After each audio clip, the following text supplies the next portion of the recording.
Hello and welcome to Knowledge by Nature. In today's video, we're just coming back after the Christmas holiday. It's about to be New Year's, and so now I'm kind of resetting and reevaluating and slowly moving our way into homeschooling regularly again. So I have already pretty much planned everything out, but I'll walk you through it, kind of tell you what my thought process is and some of the things I'm going to be adding. I'm adding some more things this next half also, and so if you're interested, make sure you hit that subscribe button so that you can see all the new stuff that I'm adding, and I'll be doing videos on those. So opening up and looking here, I've got a nice like blue and purple going just because, I don't know, January I just have rotated from this like red and green to this new blue. And I had actually started to combine like that last week of Christmas and the first week of January together. But then I was like, you know what? I think I can school at least 4 days during the first week of January. So I just went ahead and kind of white outed some stuff. And so here you can see I already have some stuff wrote in, and that is because I was using this as like December 27th and 28th and 29th, and then I decided, you know what, I'm just going to throw that on the end of the last week and just set up a new one because I had already started doing all of this. So we're likely doing spelling connections those 2 days, so I just left that there. She's likely finishing up her read aloud. I left that there. I can always erase everything. But the first thing that I am doing is, instead of using this section here, which I was using pretty heavily the last couple months, you can see here I had quite a few things wrote down through here, especially right back here. I had lots of things wrote in that passage. But then the last week of Christmas school, I guess, I got to thinking that, you know what, I need to just like break it down by categories and topics or curriculum. And that is what I did, because I'm not always going to do what I thought I would do on that day. And that just helps me to kind of get it all figured out.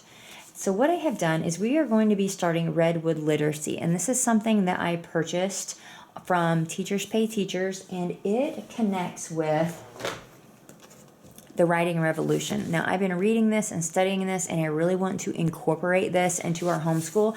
But for me to make everything to go with it is going to be really, really time consuming. So I decided to go ahead and buy one unit from Redwood Literacy, and it was like $45 for, I think it's 13 weeks of schooling. And so that will at least get me started really, really good with this. And then I can decide if I want to do any more after that. So it is only going to be done 3 times during the first week. I believe it's 4 after that. So I had just wrote down those 1, 2, 3 days right there. And then the next thing that we're going to be doing is a fictional story elements. And this is another one from Teachers Pay Teachers. And I haven't actually made the purchase yet, but it is from, hopefully you can see that, the Stellar Teacher Company. So I got in there and I was looking at Teachers Pay Teachers, and I was looking at this, the Stellar Teacher Company, which was a recommendation from someone I follow over on Instagram, which is Into the Rabbit Hole with Me. She is just a wealth of information. I get so many good ideas from her.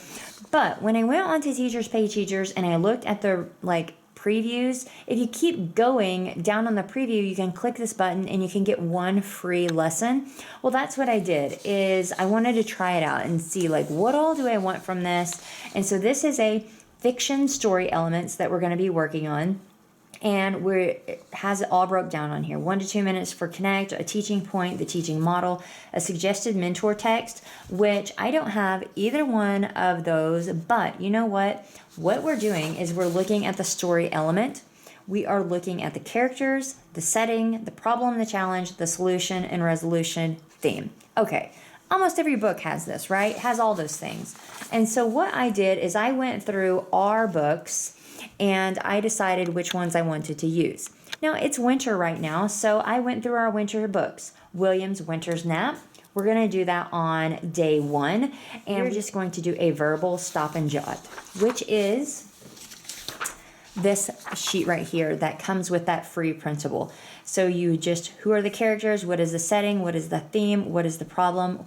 How is the problem solved? So we're going to do all of this verbally, which rolls back over into one of my reminders here that we're going to model it, we're going to do it together, then she does it independently.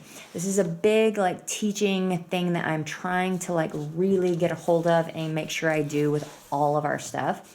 So that's what I'm going to do. Our first day is we're going to do this verbally and we're going to kind of do it together. The next day, we're going to read A Snowman for Little Bear, and we're going to do a stop and jot it, which is this sheet right here. The day 3 that we do this section, again, stop and jot, but I have that we're going to do the Little Match Girl.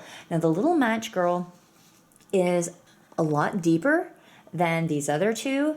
It's a little bit emotional, to be honest with you, but I think it's really going to help her kind of see this theme. Like it's going to be much different from these other two, but it's still going to have these story elements to it. And so that's what I've done is I just have this printed out ready to go, and I have that right there. Now for the rest of our lessons, let's take a look. Most of our curriculum is open and go. I don't have to really think about much. I just go to the next one. I go to the next one. But right now, I am blending together all about spelling and spelling connections. And you can see I already had to do like a little rewrite here because we ended up doing all of step 4 today. So I came back and I switched it to where we will do step 5 and step 6. Now, this is working a lot with like the silent E. And then we're also moving over and we're doing a lot of work with consonant LE. And so step 5 and step 6 are both consonant LE. And there's 2 parts to that, and I think there's even a 3rd part. Nope. Oh, there is 3 parts. That's what we did today, I think. What was it? No, it wasn't. I'm making up stories, apparently. So step 5 is consonant LE, part 1. Step 6 is consonant LE, part 2. I think she's going to do pretty good with this, but we also can use our spelling connections to kind of like drive home that and make sure that we get lots of practice. Now, I don't know for sure that we will do step 5 and step 6. It's really all going to matter on how I feel that she's doing. But spelling connections, unit 16, and I went ahead and jotted that down for myself. Unit 16 is actually working with this LE here.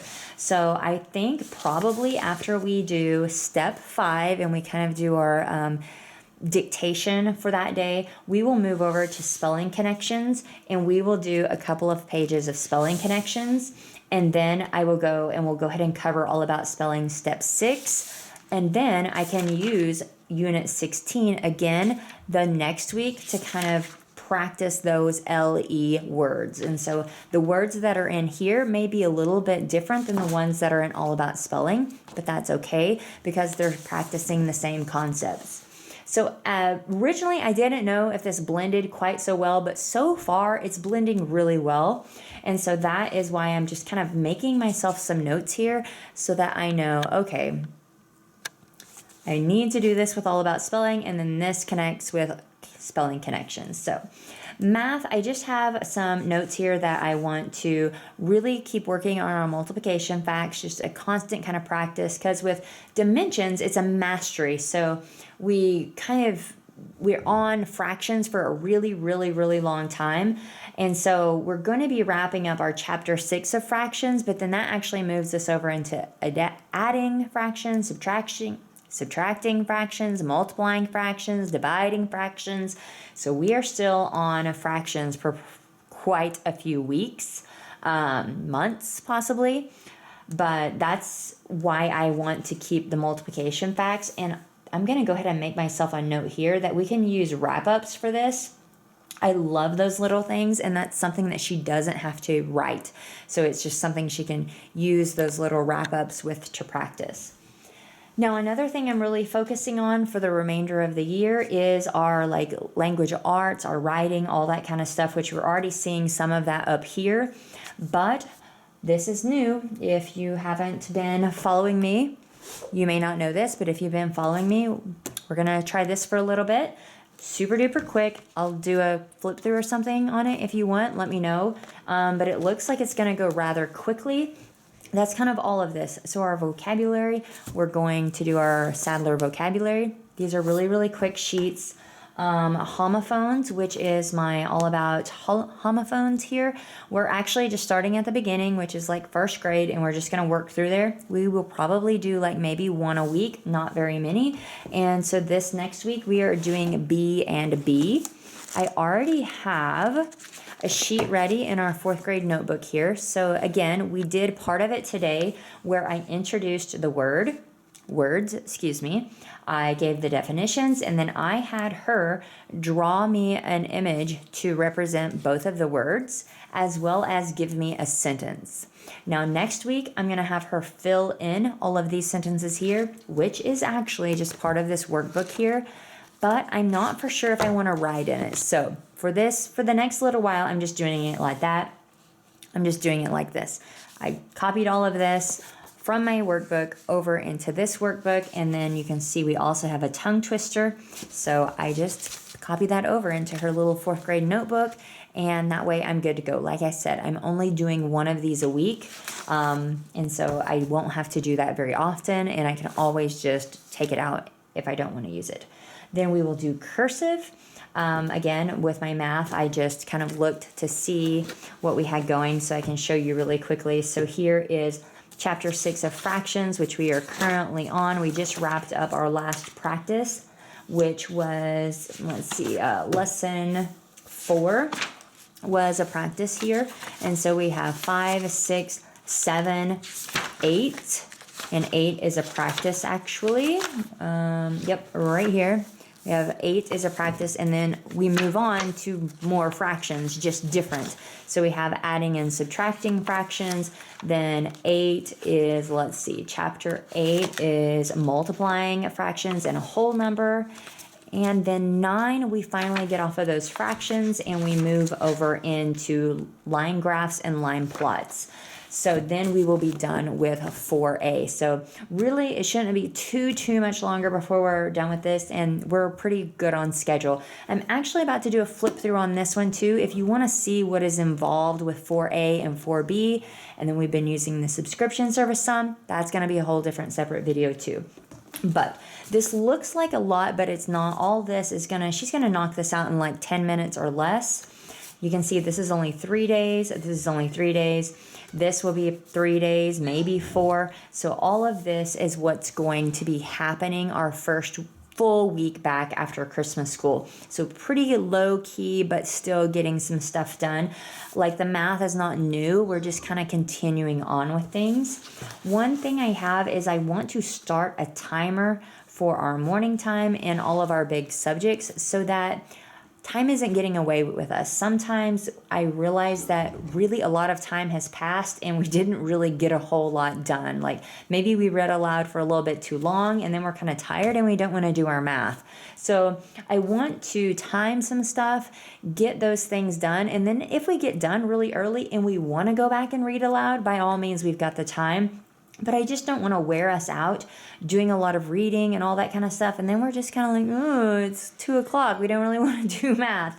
So that is what I have this little timer for. So my main suggestion would be don't go too crazy on your first week back if you took a big break or even a small break. And I'm excited to try some of these things because I think it's going to be like kind of low-key, easy stuff, but we're still learning something new. So yeah, let me know what you think. I'm really excited to show you some stuff I have coming. So make sure you hit that subscribe button. If you enjoyed this video, give me a thumbs up. I'll see you in my next one.